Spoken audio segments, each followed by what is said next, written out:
Let's delve into some of this a little bit more. During the campaign, President Trump was critical of American military involvement in foreign hotspots.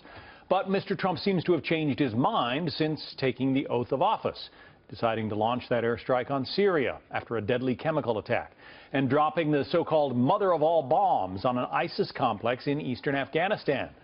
Then there's the continuing back and forth with North Korea over its nuclear ambitions. So does all of this point to a new Trump doctrine? Let's take it up with Simon Rosenberg, president and founder of NDN and a former campaign advisor to President Clinton. Rich Lowry is editor of the National Review and a Fox News contributor. Gentlemen, welcome. Hi, John. Good to be here. Rich, you wrote kind of an interesting piece about this. You said that President Trump, is a particular kind of hawk. What do you mean by that? He's a Jacksonian, John, which is an underappreciated tradition in our foreign policy history. And Jacksonians focus on the national interest above all else. They don't care too much about spreading our ideals around the world. They aren't optimistic about our ability to spread our ideals around the world. But they are willing to use force when they think our national interest is at work. They're willing to use coercive diplomacy and tough-minded diplomacy. So I think so far what we've seen from Trump is basically consistent with that worldview. Now, the humanitarian terms in which he defended the Syria strike, I think, were a notable departure, but it may be that the strike ends up just being an effort to reestablish a red line and reassert American credibility with an eye to these other conflicts, including North Korea. Simon, you've never been a Trump fan. I know you were surprised he won. Are you surprised by the way he's conducting foreign policy? Yes, and I think that, listen, Rich's piece was interesting, and I think it's possible that that's where Trump ends up. But we also have to acknowledge that we're going through a period of enormous transformation, as you said in the introduction, big changes in the way that he views the world.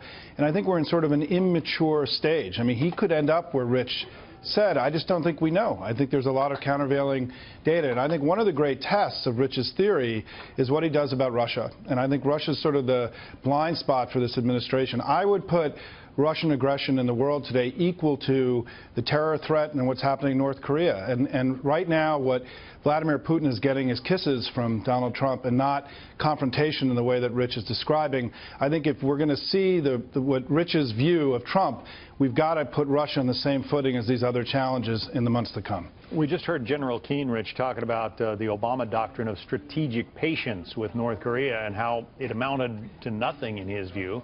You also wrote in your piece that a big part of what Mr. Trump seems to have done so far is reestablish the red line that President Obama said was there, but really wasn't. Yeah, that's what he's trying to do, and I don't think there are really any great options for the use of force in North Korea, but as General Keane pointed out, President Trump is trying to get the attention of the North Koreans and especially the Chinese, because you need the Chinese to help us cut off sources of cash and financial support for this regime. Then I think you need to look at options for covert internal subversion, and then you got to do as robust missile defense as you possibly can in the region and elsewhere and deal with this problem over the long term. But it's not like Syria where you can hit an airfield without much consequence. If you did that with North Korea, there's a real potential for the unspooling of a major war on the Korean Peninsula.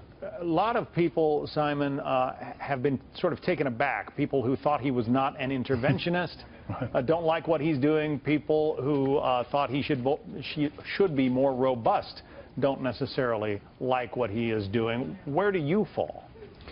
Well, I'm encouraged by the direction the administration's going, and I don't agree with everything they're doing, but I do think that the speech that the president gave when he was inaugurated was dangerous for the United States. It was a dangerous direction for our country. It was going to lead to, I think, greater insecurity for the United States and less prosperity. And I think his change and evolution as a young president has been encouraging to me. But I also am worried about incoherence and his lack of study and interest. I still think we got a long way to go here before we can sort of anoint Donald Trump as a competent foreign policy leader.